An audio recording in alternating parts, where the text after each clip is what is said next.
nonsia Ghana de smama ya mamunyina to omemu nsam ne ama wodo so de ayensa aka ne abo anu nonsia aka sebo ayede bremu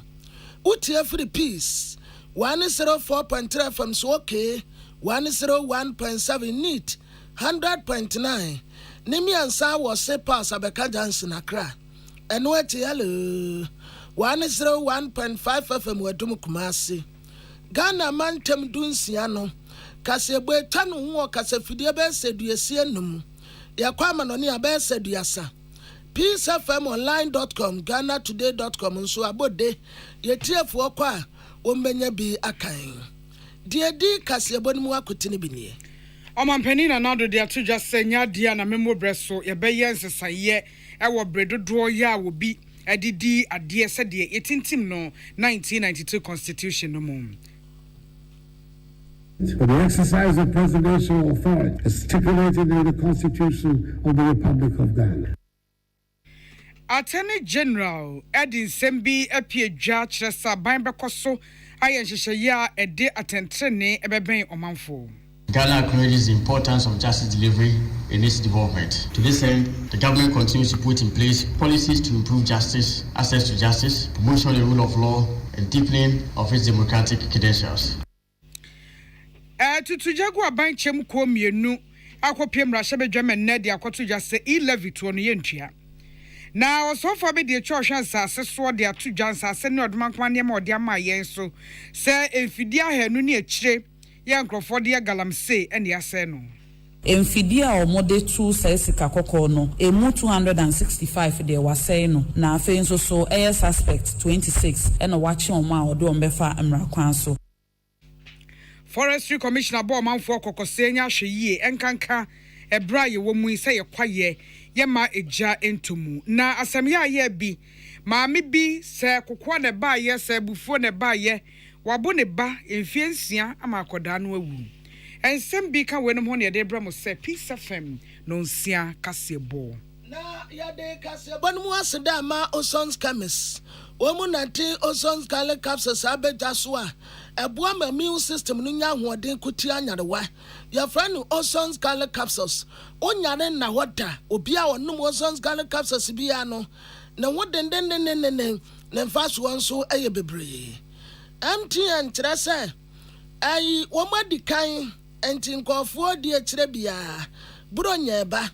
eniama no ubetumi atoni nyina wa bra onfro sanya na se moto amfa nkodi traffic so wodi atenafie na dale star 175 star 175 sadia nkofo gina kwan wo bebre peka wo munya bie wodi awotifie ubetumi aye ni nyina be simple we take for you everywhere you go. High Sense Ghana was say and yama papa nyina ye ton wo high sense eyamani musam dada nan say yatia ene ye betia obi nso aba oye kakra bia pe wabre ne niam ye ntene jadem. High Sense Ghana insurance wia watim home appliances de eye High Sense Ghana everyday price for everyday people. Darfus art and beauty or hima feminine mister or bear komu how a bayin in every west yes ya wakama and pema good year ya kono se yes our Darfus healthy sour gel and married the ano toss say na for when it is legon once ebeka wonum said to me koya da romane say amansan tia me kwabena mafo ana nana ya kunedu yade kasebwe eba afei ensem no eni omampani na nado danko akufado de ato dwase mamra no ayetintim ye na yade bu oman yi 1992 ye ma obi asem obetimi aye mampani ato asomprenu no enya de obekọ akwakoye mra no mu ensesaye na ensesaye bi sumpo ewo ho ewo se eye ewo oman no emra yede to aba emu a wose onyini se ebeba ansa ena afi 2024 yatoba okokasa Kofi Annan International Peace and Security Forum ase the bra odin chechimu ahodo eba no se wodo de ohye se 2024 wodi ni bre wi a obeda ne tumi no ɛde ama ɔfoforo bɛba na wayɛ hwɛsoɔ ɛde ama ebibre mu aman mpanimfoɔ nkae a tumi no ayɛ wɔn denti wɔn pɛ sɛ ɔbɛkɔ ama obi aba ɔmampanin na nado si ehia sɛ ECOWAS ɛyɛ nhyehyɛ ahodoɔ na yɛtumi ɛboaboa asomdwe ho bra na afei so yɛdin papa a yɛagye ɛwɔ sɛsakasaka si baabi na yɛkɔ akɔhwɛ atototo nneɛma ɛyie no yɛtɔkɔ so na yɛkura mu afei asomdwe bɛbɛ anya nkasa ho na nneɛma a yɛbɛtumi ayɛ ogya mbom no so kwampa ɛbɛfa so aso ano yɛbɛsi ano no yɛmfa ne nyinaa so nkɔ adwendwen mu na yɛntutu ho anamɔ wɔgye di sɛ ɛbɛboɔ ma yie. Since 1992, it has won plaudits for her democratic credentials, which, though still fraught with challenges, seem to have been consolidated with the conduct of 8 elections, 5 presidential transitions, 3 of which resulted in the peaceful transfer of power from one political party to another. We want to be seen as a positive influence in other African countries who continue to face challenges with democratic consolidation. I'm indeed pleased to reaffirm before you my unshakable belief in the principles of democratic accountability, which constitute the basis of good governance in our member states. As President of the Republic of Ghana and current chair of the Authority of ECOWAS States and Governments, I pledge to continue to respect the tenets of the ECOWAS Protocol on democracy and good governance, and specifically the following. I will not make or cause to be made any substantial modification to the electoral laws in the last 6 months before the next election. I will respect the 2-term limit for the exercise of presidential authority as stipulated in the Constitution of the Republic of Ghana. I will not be an impediment to the conduct of free and fair, transparent elections. I'll hand over power to the next elected president on 7th January 2025. Omampeni na nado danko akufado nie na nhyiamu ye na anu nhyiamu na Kofi Annan International Peacekeeping Training Center any Kofi Annan Foundation ye wo Geneva na akabo mo ya we ene adwabo kase bibre mu mpanimfo e wo yebre mu atimi ahyehye de kasafa asomdwe ene bambo ho ekwan a yebetimi afa so na yaso sakasaka ne hoye ano e wo abibima mu na saa dwumadie kakraka ya wo mu die Minister of Justice West Africa woman so edi dwumadie sononko a ya platform wa womu aton safre wonumu asoafo a wo hye atentene ne pepepe ya so a womu wo ebibre atoye amantemu a womu nyina ba besiem wa ha ne nyina ye ECOWAS nsiemudie kuro yayi na saa dwumadie no ase na Ghana Attorney General Minister of Justice aya owura Godfred Yabo Adame enso kasa watumedie no ase no wakyerɛ sɛ aban wabɔ no homode pa ba no kata asese ne proyeko a wakwa ama Ghana fo kra ya dansefo sɛ kata asese ne proye de aban ya kopa ama impuntuo bebre na ekoso esan sɛ kata asese ne proye wo hɔ no mu a impuntuo entumi nkoso enam so ama aban krampo wode asoye bia ba your friend no Office of the Special Prosecutor ya wo ba betsi nipa bonefo a kata asese ne proye adore wo musa no komboa no enti aban wo ya ade afei wo sa yire no ho se atentene ne pepepe ye ebekoso their friend is said democracy no obi abetumi akyere na gyene we betumi aka ne de yenhunahuna obi antietie obi afa ahodie so enti wo ba Ghana ha ya ade nyame se yenka no kore. Ghana acknowledges the importance of justice delivery in its development. To this end, the government continues to put in place policies to improve justice, access to justice, promotion of the rule of law, and deepening of its democratic credentials. My ministry is undertaking reforms in several areas to make the legal sector more efficient, to improve justice delivery, and make legal services accessible to all citizens. In our quest to make justice delivery transparent, we have, with the support of the World Bank, developed an integrated information management system which aids in filing court processes and is ultimately intended at fully digitizing the operations of the Office of Attorney General and Minister of Justice. Na anuatinu na Attorney General Minister of Justice Owura Godfred Yabo Adame sa to aso akyere mu se aban What the strategies be egu akwamua eboa ama nipa nya atentene ne pa kane tete no na nipa ntumi nya atentene ne enti okofia no wakwa akosu asem yi wodi bimpa nso wanya kamafo no wakwa akodifo enti abai the style fufuro bi aba your friend say justice for all program na sa justice for all program yi o pese obi a wota fam kra kwesi broni beka say under privilege for ni nyina obi abetumi anya atentene ne na afei o pese o sand style fufuro bi ba your friend say community service sentencing bill na sa community service sentencing bill ebetumi aboa ma atentene ne no atene akofom pa na nyase o eba na atentene ne dia iskafo na enya ohia ni dia wuni sika wasemusa enya sa na tie. We are also developing a scheme for enabling funding of the sector and improving the training of prosecutors. The ministry also continues to introduce relevant legislations and take other measures to combat corruption and reduce its effect on the development of the nation. It's out of this conviction that the government set up the Office of the Special Prosecutor, an organ of state independent of any form of control by the Attorney General and vested with powers to freely investigate and prosecute corruption and corruption-related offences in Ghana. Another strategy adopted by the Ministry of Justice to broaden access to justice is implementation of the Justice for All program, a scheme aimed at decongesting the prisons by providing justice to the marginalized and underprivileged society, particularly remand prisoners. A bill to reform the criminal justice system by the incorporation of plea bargaining into the Criminal and Other Offences Procedure Act has been published in the Gazette and will be introduced to Parliament the next week. Attorney General and Minister of Justice, Yera Godfrey Abu Adame, Opine, what has idea about queer heavy be mine, terrorism and violent extremism. Nasanya me, threat pa de ma Africa, and to a best rese. Some call forward to me, Bowura Maimua, a dear friend say Asumuje, and a bambo. Womu di nimba tuti fom say ya enti awodaso ne pani yanyere ya borders ya wodo no se de be ya nipa bonefo bia emma me free yawra.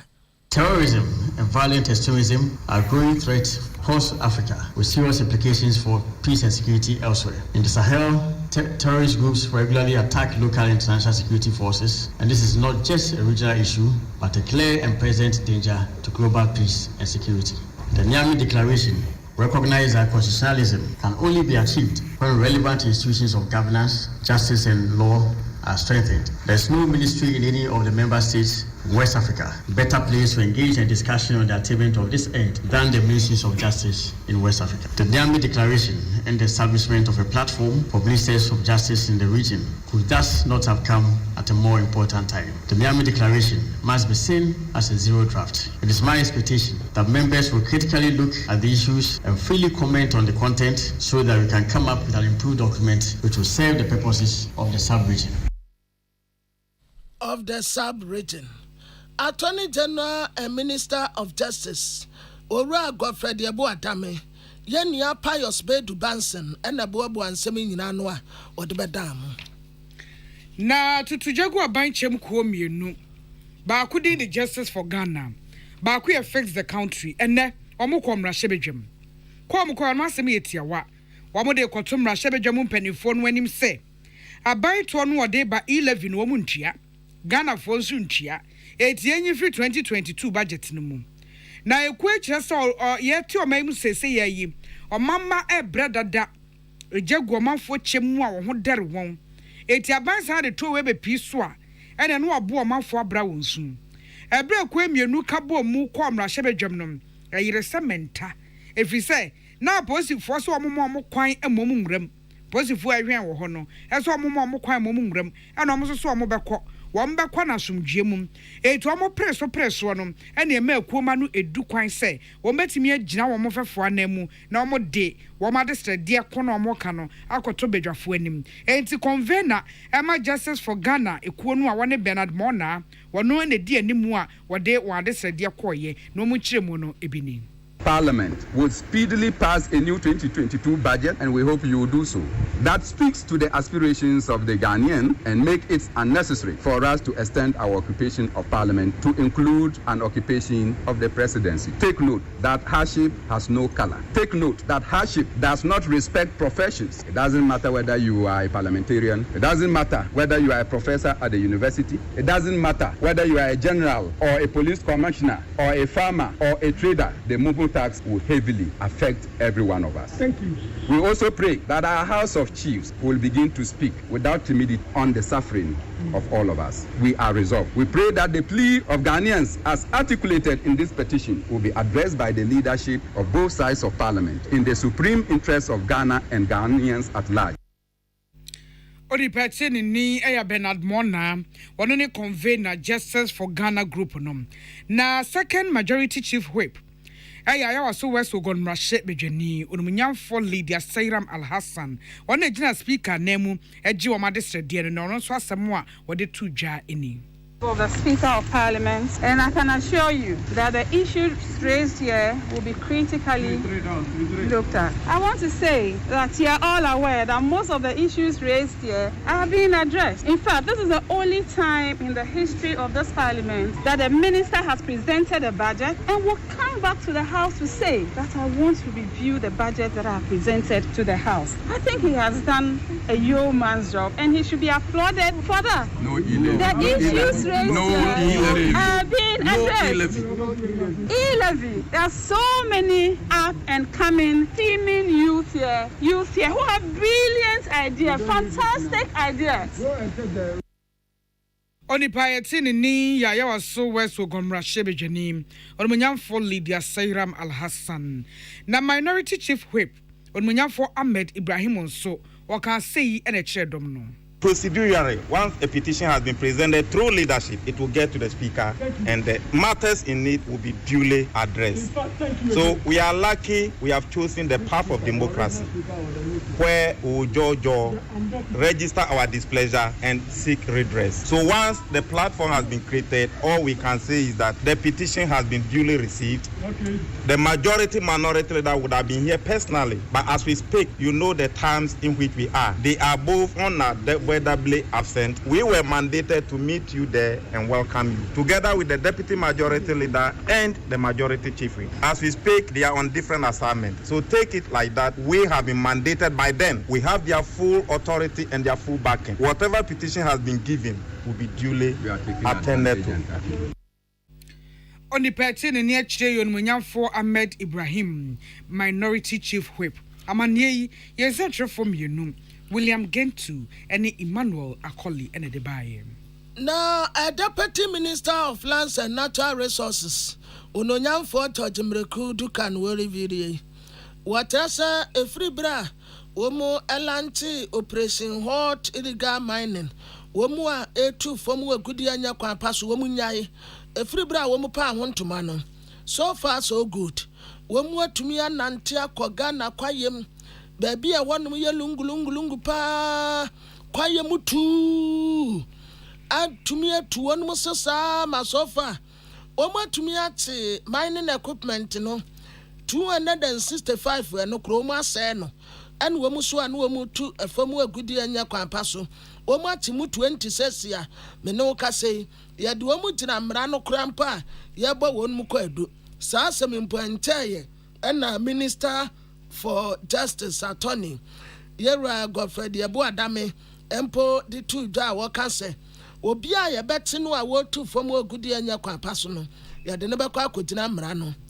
Deputy Minister for Information ya wasaya former Deputy Director of Communication Office of the President Jubilee House Fati Abubakar one ensemtrefo kasai amanebo a efa operation hall to jumedi omo hwese omo a omo mfa kwan paso into efoma gudie a omo se nsuo ne nsase ahodo ne nyina wotu onso sa amanyame adaro mase ye ka sei emfidi a omo de tu sa sika kokko no emu 265 de wasei no na afi nso so suspect 26 e na wachi omo a odo ombefa amra kwan so ebio o se ebi mu ho enam so omo nim sa aban tu anamo bebre a ahwe hu se adwuma na sense say anajo e no mudi onjuma na eno nso so asoye no e ya we so omutu saa efomagudi anase ska kokko anajo enti omo ne asrafo aka omontuma abomu a ombehwe hu se omo omudi saa adwuma ne nyina ese nsuo ne nsase nyina obetu onso sana asa dia yate ne kase aye ononyamfo Fati Abubakar na yekọ asoehwe nsuomdwuma ene nsuomnam eso wama ye hihya hodo bi amene soafo akomrahye bedwam adi mu asem akwakoto mrahye bedwafo anim na nhechemu kakra ne se wamo ye automated card ye no abefo kwan so na saa card no ye de ba be ma afafo ye wo Ghana ha se ya eno no omde bekwakoto premise fuel no na yetime hunu se asomasi nya bi wei wanya the auto premise fuel da we nie na yetime sa so de abu ho nkonta Osofo onmunyamfo Mavis Hawakumsen ela de nchiremu ikoto mrahye bedwam ebra premise fuel ho asemu asemisa epieye ewo honom na wo se sa automated card no wogidi se ebeboa ama afarefo no atimi anya premise fuel no ebra no na ne chance so eduba bia wo se edrubia ebra ocha asem no mu wie ye mrahye bedwam asemisa no yi ano wie ye no wone nsentwerefo kasaye etesitisa asem no mu yie sei fisherman biano ya be man card or be man card or be draw fuel into the subsidy no ebe wo so send ye be ya se okono okoso apia na ebe kire fuel do obenya e be akọ ekono on the reform no so we are working on fishing nets no the approved one and also so ya the command on subsidy say be ya omo betumi omo wanyi ha omo na omo anya bi e de aye onipa yeti ni ayo swafo hwe afarefo ne esuomnam ensem so onmonyamfo Mavis Hawakumsen Emmanuel Akoli and William Gentu na dia mane boy bae na wo mrasebe de fie onom no a na ononyamfo Alexander Kwamena afenyoma kenya wo ya mrasebe tanima adehye wo afutu ono anso no ye deputy majority leader na wo pese obisa ononyamfo Hawakumsen asembi wobisa no say warning bia European Union edi ama Ghana say yantake illegal irregularities ya ekoso wo fishing mu titrupa ye country economic zone epone yache enti Ghana ye ne yede no ekwa ye befa so a ye bebo wo mu yinam ho ban na wo mu be yinam ewo kwampa so finance say no akwa kodru na wana Minister of Fisheries and Aquaculture Development ononyamfo Mavis Hawakumsen wasaya mrasebeteni ma adesia ewo ewutu senya east atretrem no wotese so far so good enam sat media ninti abundance sefufuro bi ba one yakase wo mo kwa akoto fishing research vessel na wo mo asato 4 patrol boat eno kura nam kwa so a eba na sa a fishing research vessel no eye a boat kasia pa si posua eno ante obo enim no okreki data no a na ayi a fishing na ino aba enti ya betre o afafo enam eposo ha wo mu enam poso ha nipa bonefo bi efiri baabi ba na akata wo mu enam dodo e wonsuo mu ha enam dodo e wa ha enam dodo nso e wa kire ho enti ebema afafo kroma adwuma ayemre afei eba no wo mu edi abonefosem e wa poso nso a saa boat na ayede ba no edwane papa yes paketanwem ni akasa enkofo bi bo mu ye nipa bonfo wo mu ba bete afafo no mu nchesi wo mu boat yes paketanwem na jeso eni ebetesi wo mu tesu wo say for enti 2 sia na 2 sia ni akwakwati wo no nyina de aba enti eniama de aba de bi egu akwan mu pa. The license conditions have been reviewed to ensure that the vessels with infractions and fines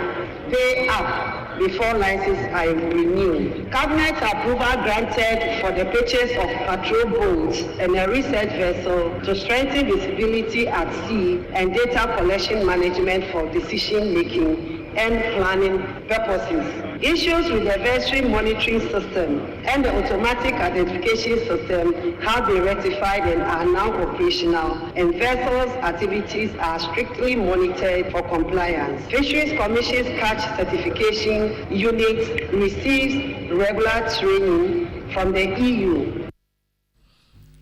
We Wononyan for Mavis Hawa Commission, Yenu Emmanuel Colline William Gentu. Now, Forestry Commission and Penny for Borman for Cocosay or Peba. Now, so Pesia, Emma a jet me to talk to Quayim. It will be an asher ye said ye siko rum, ne said ye si tuja, e will ra who drew mutitrum, and ye quaya who drew sabaya. A fear fee a jashia. Ewo kwaya hudromo no ano betimi abre asie achimda area manager a no anso na timber industry development division no wodano a woni owura kwadwopoku adomako ena ne ensentwe ne jesse amankwa atwetwe nkomo na wo cheche hyehyɛ wo mo famu no wo mo eye sabaye jantototo nkrofo afuom na jantototo kwaye a yetwa to homu emu a wo so manfo etimede boa wo mo ene woni a woni wodi kaso bom e wo saa hyehyɛ we se ho no wo kyerɛ mu sei Sabana say yankwaya ni hia e de how bebre ebre san say e say timbenduano a ewo ho no e boy yan ho ban bebre e see when the last tree dies the last man dies enduano e boayen e ma yetimi survival na to so bio emo anso obush no so bebre ho no mo a enduan timi hye wo mo ano ye export to bi na enduan so etwa bi for commercial use entino ade a e boy ka bebre feel say omu a omudi eja ekomram so omu kwahye omu fu tambia no community omu contact fire volunteers e ho no na omu guide omu kan befa so a omu be ye adwuma no se be ya enko jensemu na enkonkodi nsemu ni bia Owura kwadwopoku adomakom timber industry development division ewo oman kwaye bretu bambo mu wa achimda no na besma kwa usu asante ono na monitoring and inspection wadano na waye adwuma ma forestry ewo bunsu division ono so de a wode to so eni me papa sanse first no ebi won kwa woni na won so be ho na bipo bi so won ma na eja to ho no mo a eja edem wa se be wugina form kra wo hwe so no timi se eja ato ho no ase ne ma bebre because se be se atrenchem sa ato a wo enema se be ma o man no ehwere se be o so ba fresh commission mo aye wo se be your wildlife se be obe fe se ne ma be ho no mo a se be emra mo ho ban na so so no se be se oto mra na be wo se mra no se woni bibia ne se be sane a emra ne bo ho ban se be mo onwuram nyina no Forest Commission for so your part a omo so boss e nema nyina ho man a omo so ekyerekere omo a ekonwuram kwache nam ne ho nema seja eja eto nwuram se se ya affect nema bebre Onipa okase cheye besmako usu asante wano na monitoring and inspection forestry commission bunso division dibre eno ekutano oma kire se wabie wapono de ama omanfo nyina enti obia wo wasembisa obia wo amane bi beda wo mo no wo mbetwen se nipa kro na eja eto bia ye fronom se F compound na tanokrum eno wo afia kwasiminti municipality ewo western region na nipa ba se 32 na omu akajamu a assembly ni ye se omu kwa akoye wonu mu akakra afia kwasiminti municipal assembly no ekosa nipa 32 yimua adini awada western regional MMDC is ano municipal chief executive officers afia kwasiminti municipal assembly wononyamfo kodwa akwa ene wo ka kira adese ne se omunya careful pai sanse baby a yeduru no opeba openso ba se ya eniema ni nyina ya dra nsuonim enti eja to mu apenedem ebehye saa oni ania apia dankwa ekasa no chese na enum wo baby ejankwa atototo miamia o western regional fiemu eduru baby krampa esese nadmofo tu amerika kɔ asamre ni yisika sika betumi dia yempuntujuma na yade kurakura saa nipen obɛhyɛ no na ye electrical fault ebinim so wɔ hɔ no mu a ɛyɛ negligence wɔ se bidie no wanum na anwie wagya no asisu na atom anyo no wagya asiso saa nneɛma nketinketi wɔ nyinaa de egyasese ba enti anya careful occasion or train you champana do na electrical force. You only said Danny be on my other. It did one man a wire and so I rather guess we no me for. If you tell them, yen dom do with your question, some so electrical wires said Dan a chakra. Aya man's son, named to me and for and never boy. His answers are why you're careful. It just told me, sir, when you mean best say, it won't say I can ever body and I mean, you never bow about soon you mean in Asso. Inti manya hwe hu yi ne yambo yambo ban yi emfi atorenche mu nya electrical fault nko a ejakyehye saadru ya edu apabri uma yi na anya hwe hu yi na yabrabo mu emwaye sinse nyema be sei afi na ohwe na mo kira kwan ohwe assembly kira kwan na hadwene ti efutu mesre mu manya hwe hu yi na electrical wires no so yen sense ononyamfo akoto akwa na municipal nadmo coordinator Henry Kofi and one also tese edasese no ehadwene pa titire uba Western Region one more adebeti dato ha the pressure ebeto assembly no so enti obi anya na famude occasion mood Christmas festivity na about to task the corner for do you use ija corner for do you so yen kanye na zini na women hwe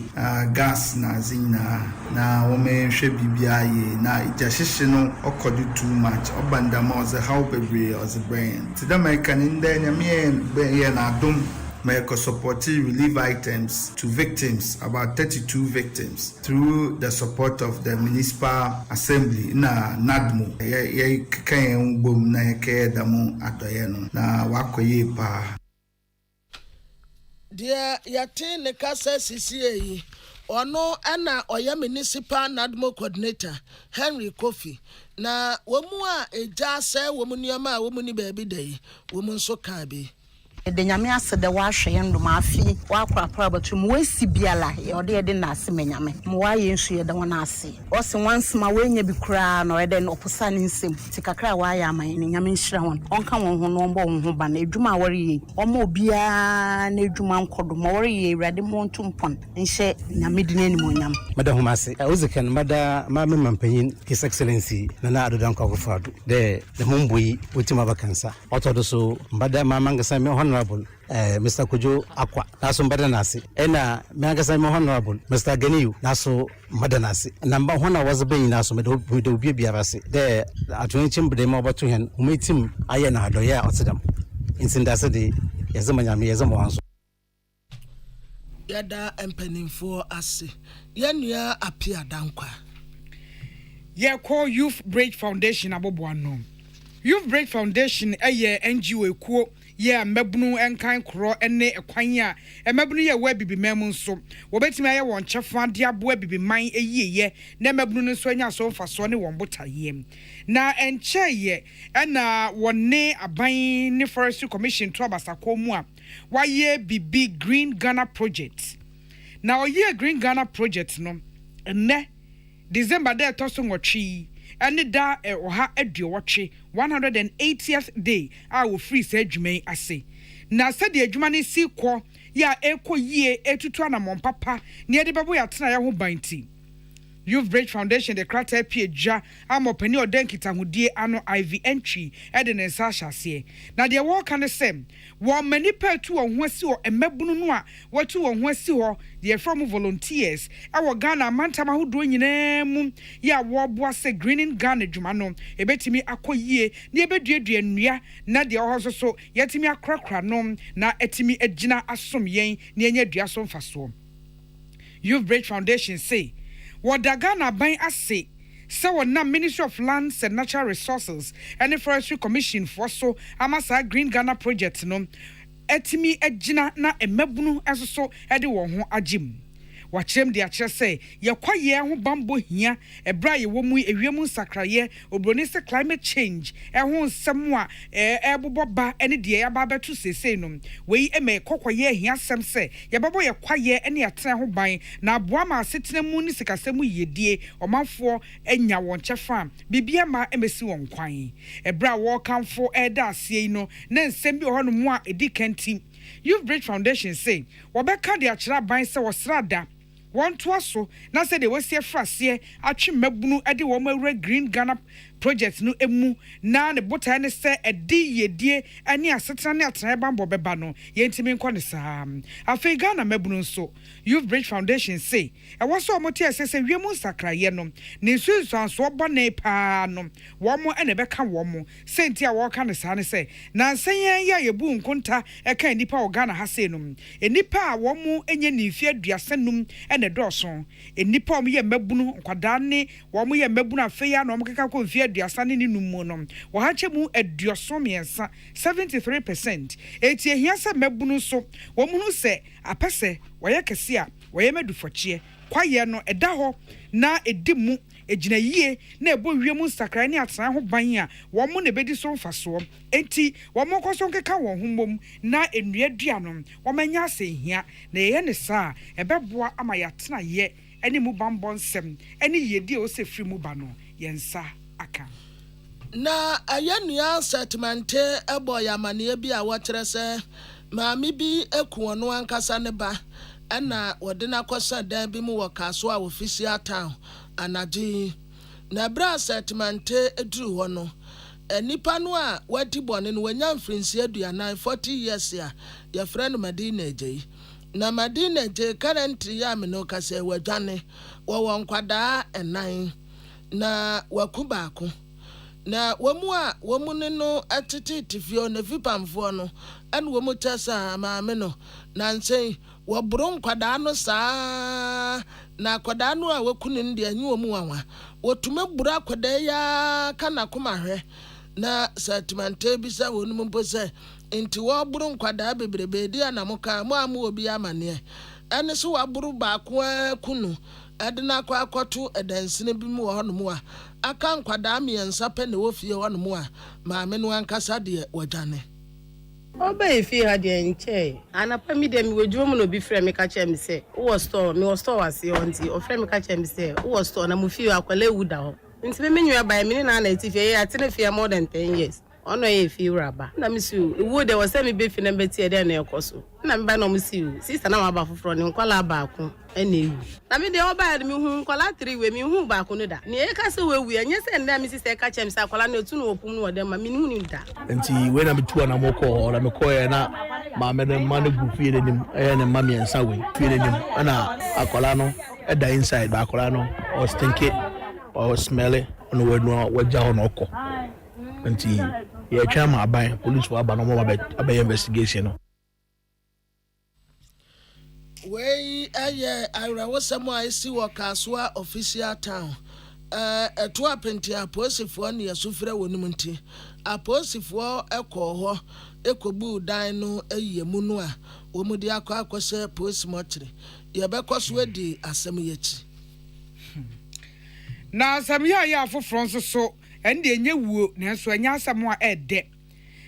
ye century ni science century Rich FM Oscar Daudadze ɛna ɛto yɛ nkrasɛ assistant head teacher your watchful Hanso Yodze DA Junior High School ɛwɔ twifo atemokwa mensnimu ɛwɔ mfimfini mantamum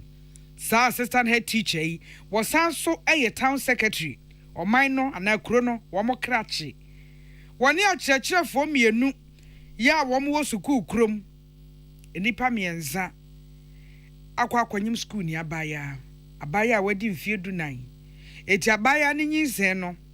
assistant head teacher wɔsan town secretary akyerɛkyerɛfoɔ mmienu wɔn nyinaa ka ho bi hwan na ɛyɛ ne dia hwan na ɛkɔsɛ firim wɔn nyinaa ne abaya yi denti ayɛ nsɛm pii na emu nkyerɛkyerɛ mu no Oscar Daudadze to yɛ ho nkrasɛ nhwehwɛmu krɔgyen a Peace FM ɛna Rich FM sɛmtwerɛfoɔ yɛayɛ ɛde di sɛ ekuro bi a yɛfrɛ hɔ sɛ Twufu Hansowze a ɛwɔ Twufu Etimukwa Mensinimu ɛwɔ mfimfini ɛmantem mu akyerɛkyerɛfoɔ mmienu afei assistant head teacher ɛka ho bi etumi akɔhyɛ akɔdaa a wedi mfie dunan pɛ akyɛ sɛ ɔka wɔn a wɔn yɛ JSS na nsenyan wakɔhyɛ no ɛno na da ɛmɛ no nam so ɛma akɔdaa yi afefuro aka ho enhwehwemu kyerɛ sɛ kyerɛkyerɛni Emmanuel Ayete a wɔyɛ assistant head teacher afei Isaac Barnes enso eka ho baako nso de Kretus Esien a ebi frɛ ne sɛ teacher Esien saa akyerɛkyerɛfoɔ mmiɛnsa yi na kɔhyɛ akwadaa wedi mfeɛ dunan na wɔnom ene no ɛdaayɛ Peace FM ɛna Rich FM sɛntwerɛfoɔ saa yɛ nhwehwɛmu ma ne beto dwa sɛ ɛbla a asɛm yi siye no mpanimfoɔ bi a ɛwɔ twufo Hansose a kyerɛ sɛ ɛyɛ SMC chairman ɛka ho afei opani de ɛfrɛ sɛ yaw esiedu afei akwadaa ketewa yi ɔno ane staff madam Adwoa Enkuma ɛne committeefoɔ ni bi ɛtena ase ɛnya kyerɛkyerɛfoɔ mmiɛnsan esi nkonnwa ɛkyagye sɛ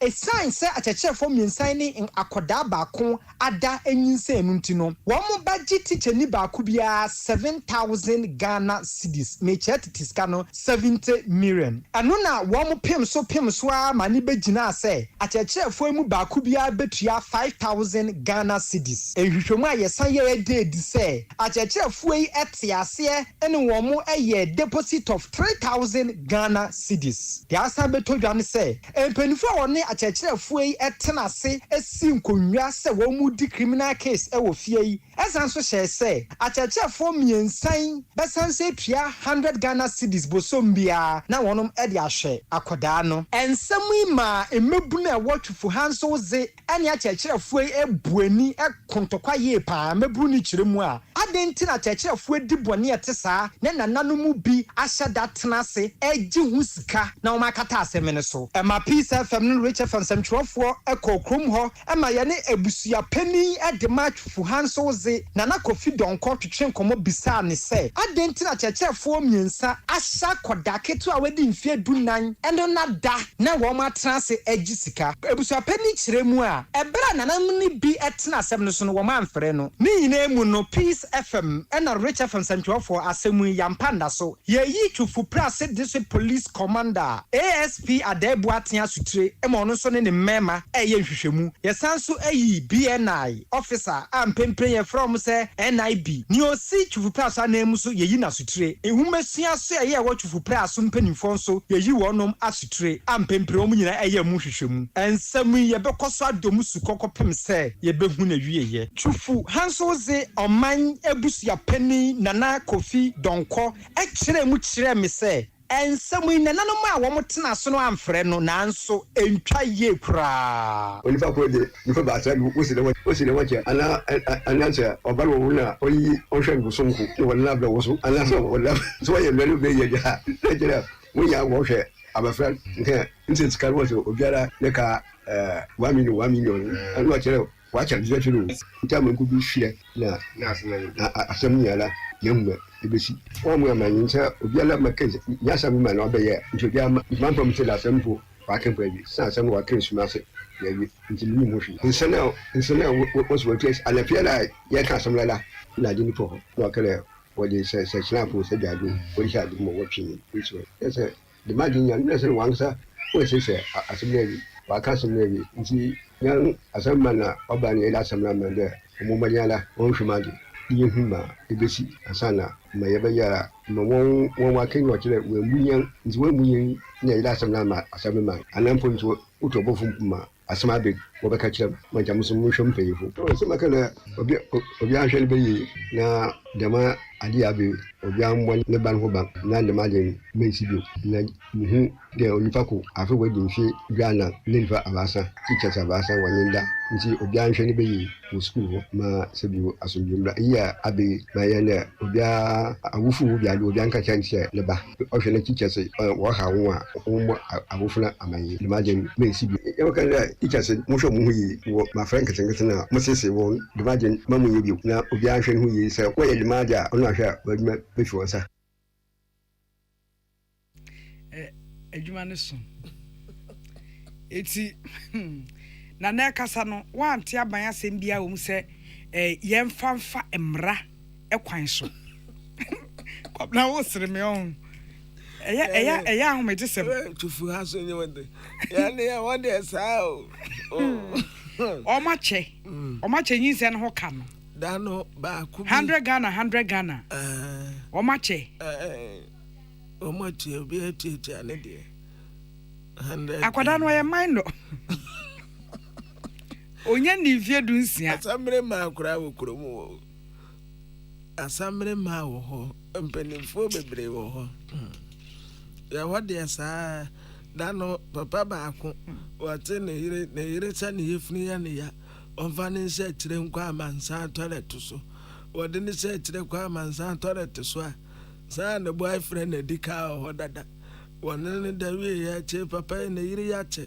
wakwache no a hey waso aboneka wamuko ya boneka 15 Ghana cedis.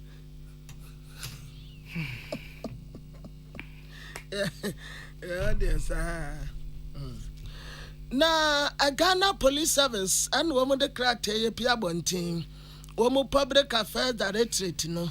Na woman touch woman VAT be our quine swa na woman ye indiscipline. Na the aqua quasinie. The edikai police our crahanamon and the ukuada December da a tosso and watching. Woman de a nipa bi ekola magistrate court. Woman ye nipa enson. 7 suspected drivers and womuti wonum ebenadano na ye December da toso enso sa womu etia road traffic regulations no so special exercise ya no womu ye and womuti sa V18 suspect ya womu do womu call court na ye nipa 9 Dominic Etuahene Abebio Daniel Boatin Emmanuel Kofi Ofori and Joseph Brown.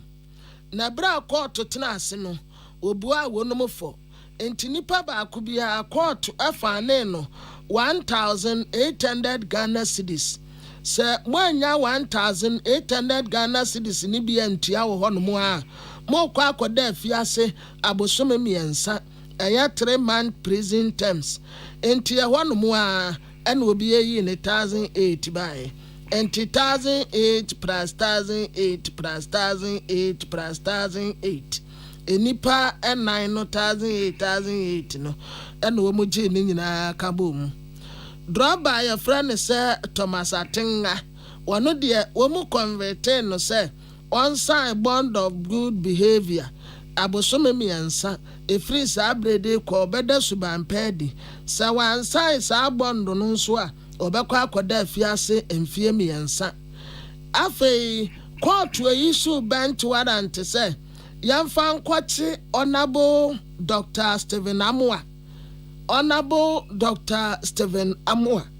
ena Samuel Enim esan say Dr. Stephen Amua yi wa ma mepiem ewo court ho ena Samuel Enim nso wa ma police administration no direct police for nyina say sa enipa womumu road traffic regulations so adaya ukura V8 na odenemu people no wetam hwim traffic asokoko no wetam enipa nyina di traffic no nko apese wo yifa ho womuntina brane na womuntete wonum nyina womu pese emrasudie aye adwuma entini womu de saa eniaman atoto akwemu ACP Kwesifori Director General Public Affairs ena wode ne nsa ese krate yase a wode epia bonten na Madaruma mo text message amode abeda here no aye Metro Mass Transit Limited se wo tu kwan na emfa se wo frinkran ekokumase ufrinkran ekotakrade ufi sekune uba abesia ko Cape Coast wa bus ni ya ba akopɛ your friend Metro Mass Transit Limited Metro Mass mutna ya de aya akono dodo enti obi a enkofa bi Accra to Kumasi 35 Tudu to Afrawo 35 Tudu de Kwatakrade 35 Tudu de Kwa Obuase 45 wa wompe we na opede he night service ewo ho Sekre Kumasi Tudu Kanesi bra aye affordability and safety je will take it to one more 0506 311 052 0506 311 052 and I say 0203 168 660 0203 168 660. Give us aba give us P capsules aba premature ejaculation ebetu ase bema betina na so etumi abadwuma yie. Yes, I will give us co capsules a cocoa sisi ade ne ayemtim etu ase ni nyina wo dwaso 0543 222 470. 21st clinic aye expert ewo sciatica. 21st clinic ye expert ewo sciatica. Abasobodie no Diana Oguso Jesanse adepa ne ton ho. Saya sciatica nko ade a fa weni kire dome heavy two abronsanum uduru ho pe sciatica ajesuru wanyina aboso anase hwa efre wonum wa 0540 311 311 0540 311 311. Elan Spice and Trading Ventures. Elan Spice and Trading Ventures. Womuna womuya producers womude aiko seasoning powder edebaye no. Authentic guy. Na sa aiko seasoning powder enya ade a yewire be fida edaso a we yitrim. Aiko seasoning powder. Na aiko chicken seasoning ewo ho. Ena yewo beef de. Yasa wo tolof de. And yewo stew powder seasoning. Aiko seasoning powder. Ekoye.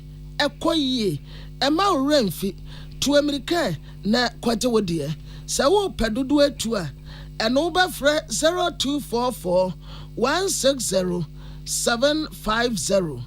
0244 160 750. Authentic. Ajudin na nadwomo eno say wo pray youth organizer won kranza na nado onye mimfo sa anya obi atumi apere ye ne de enti wo so wontena emro bra ye de ama no na Patrick Ado ano say Omampeni na nado sise wiem eti yeda no ase esuo nye osanya okun Daniels no say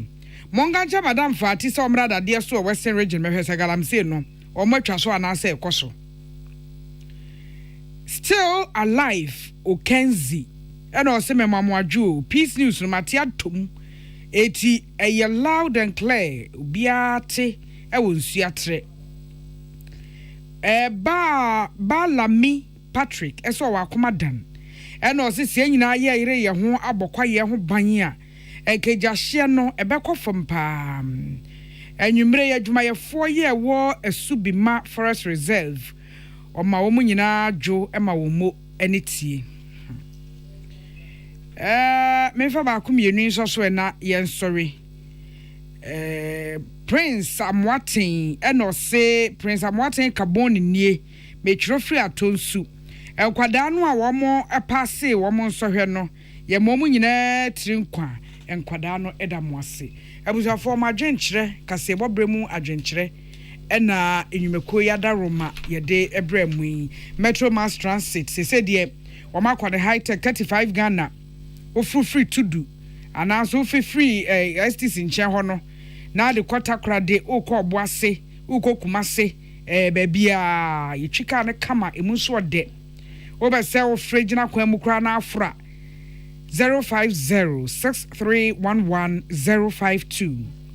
Give us about 4 give us co capsules. Any give us P capsules a mema kabomu no mua. E yisi mu how eboa ma omo ye mema mua e yam tim free ho. Now ujina on answer sa bema e wo pharmacy chemical stores 0543-222470. 21st clinic or ye expert our sciatica mu. No nam heba ni fidie so to ase abesu namro mu ho no atwetwenwo usisi bia ye oya obdu ani kire ho no mo beboa mo agina yie na afi wanya ahoden kama na sa oya oni nyina free ho do me heavy do dan mu kuma se ehwa 0540 311 311 Ana fei spices papa ba a wato din ayiko seasoning powder. Na ewo homa o se aduane bia a wo ye no. De ye akokɔ de ye nantwinam de ye jollof de ye stew. Edin ya ayiko seasoning powder ekoyie pa. Mu pe bi eto atonwa 0244 160750. Enwekara Roman Madwenchire no baye ye home kasebo iso aba.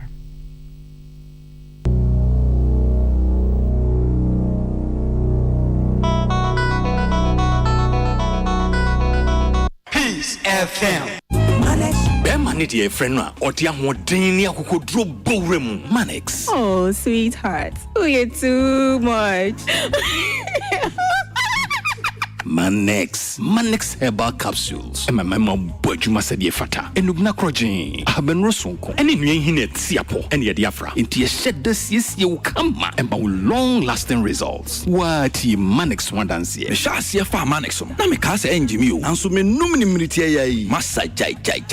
Ne me tisi road no so a. Yan konko a. Oba no na ni age rough. Manex. Amama simi dade. Eni jeni asumja se befie. Bema se wa aba from an low sperm counter from Manex nemritie bi wodi wonsa besi wo no akase wonso wo ye bema kentinka se wo pendodo atu fresh sharp pharmaceuticals it was 0276 661329 and 0302 220329 and 0276 661327 say getting crack FDI jatum say it. Peace FM. Tune it in, turn it up, Peace FM, and rip off the knob. Kasebo no esi. Somewhere de ba bi ne so mampeni na nado se ne breso a on sans samambra e ma medi to me. Attorney General so de atodwa se aban guso ye nhehye beboa ma atemuo ene atentere ne pe aye mre amomanfo. Tutujagu aban chem ko mienu Justice for Ghana and fix the country akwamra shebedwam se 11 ye ntua. Deputy Minister Natural Resources and chiremu se enfidi ankrofo de galamse ahenu aduasianum ne asenum. Forestry Commission ebokoko se opeba eti omanfo nya hweye na kwaye no ya meja antutum. Maame bi abone ba emfiensi amakoda no awu adwane wo kaso a sese posifo ehwehwe no. Achirachirafo ne assistant head teacher nipa miensa omaka abo makwanye mo bi benfie dunan ya cha ho ka mo matua abansam de amem na Metro Mass Transit Limited adaruma ye demo test message by give us about 21st clinic and ayiko seasoning powder ekoyie womo adaruma Ozon's chemist at the Ozon's garlic capsules ababwa eno na yenom my immune system ni nya hoden kutia nya wenti yade anka won to form da MTN say so unim star 175 asia utumi ye bibia bi we take for you everywhere you go and yama panyina ye ton wo high sense home appliances ya ubehia fridge ana air condition TV gas cooker electric cooker washing machine smartphone sound system nyina ye ton wo high sense 0302 550000 everyday price for everyday people. Daffy Certain Beauty Oyema Feminine Mister or yeah a promotion a Xmas promotion entikai ne take advantage ye ne kwatu niamanu bebre ahunse Oyema Feminine Mister no oba fitiri komu hawa esiesie nti ensoto ye son wosoro ene ya sawo healthy glow shower gel married ye no aye kama fra 0207 491 414 0207 491 414 Amansai Tiame Kwabnama for Anna Nana ya Kunedu Yamamu yina ajo emamumu eniti na ya sorry so is possible for no